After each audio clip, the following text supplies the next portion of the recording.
Who wouldn't want to invest as successfully as Warren Buffett? Well, not many people, I suspect. The so-called sage of Omaha is now an octogenarian and has been declared in the past, 2008, the world's richest man, chairman of Berkshire Hathaway, a company that makes investments and has basically made Warren Buffett very rich. He's famous for early stage investments in Coca-Cola, Gillette, Amex, and plenty of other household names. So, who wouldn't want that kind of track record, and how would you go about getting it?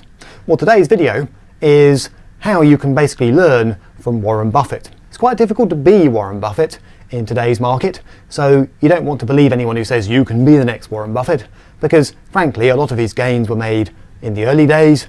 He's now so famous it's difficult for him to move without other investors leaping on his every word. He has to time his investments quite carefully, because otherwise the word gets out that he's about to invest and everybody rushes in and you get a kind of self-fulfilling prophecy in a way that I don't.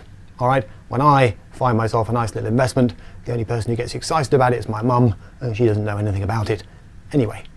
So, how do you invest like Warren Buffett? Let's have a look at his key investing principles. Alright, we're not trying to turn you into Warren Buffett, we're saying there are clearly some valuable lessons you can draw from his letters to shareholders over the years as to how he goes about it. Alright, so we're going to focus on one particular aspect of Warren Buffett's investing style. It's called, not surprisingly, his rule number one of investing. And it's very simple. It's this: don't lose money. And being an amusing chap, his rule number two of investing is see rule number one. Alright, now the reason it matters is down to maths, and then we'll talk about how you do it. Alright, why is it so important not to lose money? I mean, it sounds ridiculous to have to prove it, but it's because the losses are really, really hard to recover. Okay, just give you one example. If you currently hold an investment and it drops 30% in value tomorrow morning, mathematically you need it to rise 43% just to get back to where you started from. Alright, that's the maths of losses. So Buffett was onto something when he said don't lose money, but okay, good. So how do you not lose money when you buy shares? And the answer to Warren Buffett was you look for good companies at cheap prices. And there are two vital words that go together there: a good company at a cheap price. No point in finding a bargain if it's a load of rubbish. Right? You don't just want cheap companies. Anyone can find cheap stuff that turns out to be jargon or rubbish. Okay? What you want is good companies at a cheap price. Okay? No point in buying a good company if it's expensive, if everyone else knows about it. Right? So the key: good company at cheap prices. The question we're going to focus on right now then is what makes a good company? What made those Coca-Cola, Gillette, Amex investments quite so successful? Now, you can't repeat those investments tomorrow because they've been done in one sense. Those are much bigger companies now, and maybe they're not as cheap as they once were. Maybe they don't have all these qualities.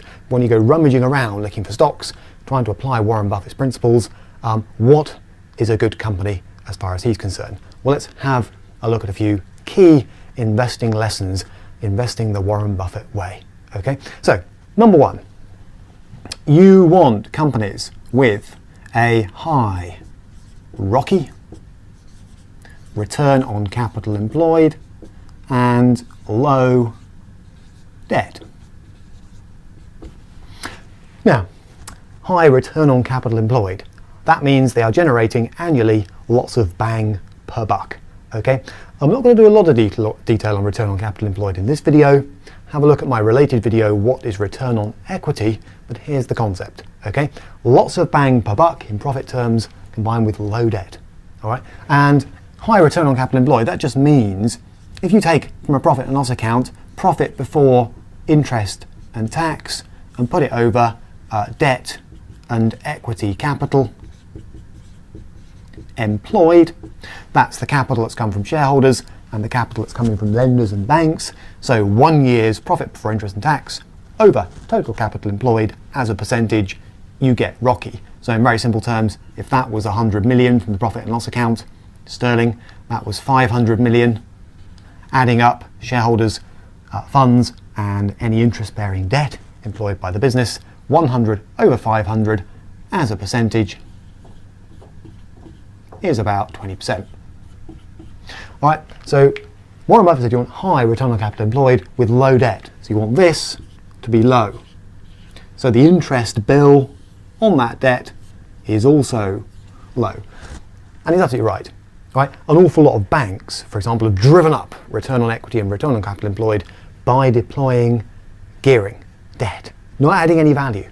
Warren Buffett was saying it's the value you want. It's the ability to generate proper operating profits, bang per buck, not some kind of financial alchemy based on borrowing lots of money. All right. So high return on capital, low debt. Now, for anyone thinking that's a bit quick on point one, because there's more points to come, all right, take a look at my return on equity video, and also have a look at my how you can make money from gearing videos, and they'll explain those in a bit more detail. Right, that's point number one. He didn't get to be the world's richest man by just having 1 point. All right, so there are a few more tricks of the Warren Buffett trade, if you like. So there's point one. Point two, you want to find companies with predictable earnings. Now, Warren Buffett's broken his own rules a few times recently with one or two of his investments, but that's beside the point. Predictable earnings, you don't want any surprises. All right, you want companies that are going to be there day in, day out. And a feature of his portfolio is a lot of those shares have been there an awful long time. These are not fly-by-night companies that suddenly gone bust. These are not dot-com companies, for example. And Buffett famously avoided the dot-com boom and the share price rises that went with it, and also the dot-com bust and the pain that went with that.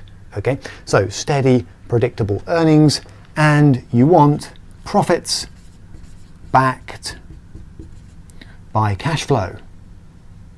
I'll put profits equals cash flow.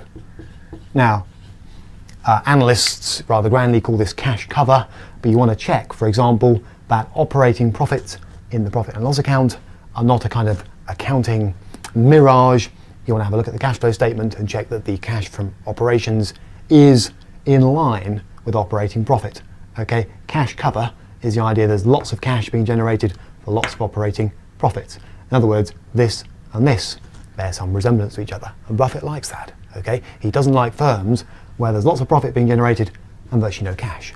All right, for more on that, see Why Do Profitable Firms Go Bust? Not by Warren Buffett, by me. All right, so there's number three. Number four, and only half a dozen of these, by the way. He liked businesses that were uncomplicated. Now, some would say, well, didn't he just invest in Goldman Sachs? That's fairly complicated, some would say. Uncomplicated to you, all right? There's no absolute measure here. What Buffett was getting at was you must understand the business you invest in, because if you don't, you're just playing the lottery. I mean, if you have no idea how the directors are doing it, what if they stop doing it?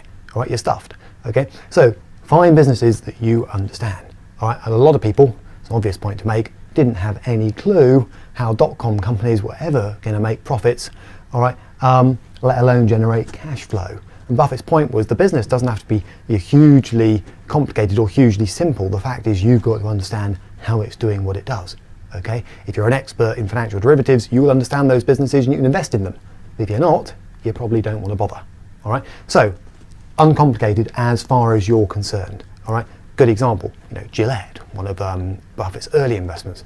There's a product everyone understands, and there's a product everyone's probably seen, okay? Same with Coca-Cola, all right? Then you want a strong brand coupled with pricing power. Now, I'm going to use Gillette razor blades as an example, or the ink cartridge I recently bought for my printer at home as another example of what Buffett means. Lots of things have gone down in price in recent years thanks to the Chinese. Clothing springs to mind, CDs. But anyone who shaves using Gillette razor blades, like me, will know somehow they managed to keep pulling off a remarkable trick. The price of those razor blades seems to keep going up. The little thing you attach them to doesn't. That's cheap, but the business model's clever. Right, the price of those razor blades keeps creeping up, and the way they do that partly is they say, well, you were shaving with 2, now have 3. Okay, so I'll pay more for those. All right, so they've got their ways of making sure that even in a recession, they maintain pricing power. Same with the people quite often who make replenishment cartridges for printers. The printer is cheap, try and fill it up with anything, and you end up paying an arm and a leg. And you think, well, hang on a minute, this is more expensive than it was 12 months ago. What's going on? Where's the tech revolution here? All right, those are clever business models, all right, and those are the sorts of things that Buffett was talking about. Pricing power. You can't suddenly just be undercut. And who can't suddenly be undercut? Strong brands. But you're more likely not to be suddenly undercut if you've got that sort of brand power. And Buffett likes brand names, okay? You know, even in the financial investment market, I mean, Goldman Sachs, love them or loathe them, has quite a brand name, okay? Now, final point, there are others we could make, but management need to be owners of the business. Not 100%. All right, it's often not possible when a stock's listed, for example. I mean, if they owned 100%, how would you ever buy into it? But the point is, management need to have a high stake in the future of the business. All right, now there's no science to this. It's a little bit art and science. There are two extremes when it comes to paying managers. You can pay them all cash, give them a massive salary, or you can pay them no salary and give them all shares or share options. Those are the two extremes, all right, and both have their drawbacks.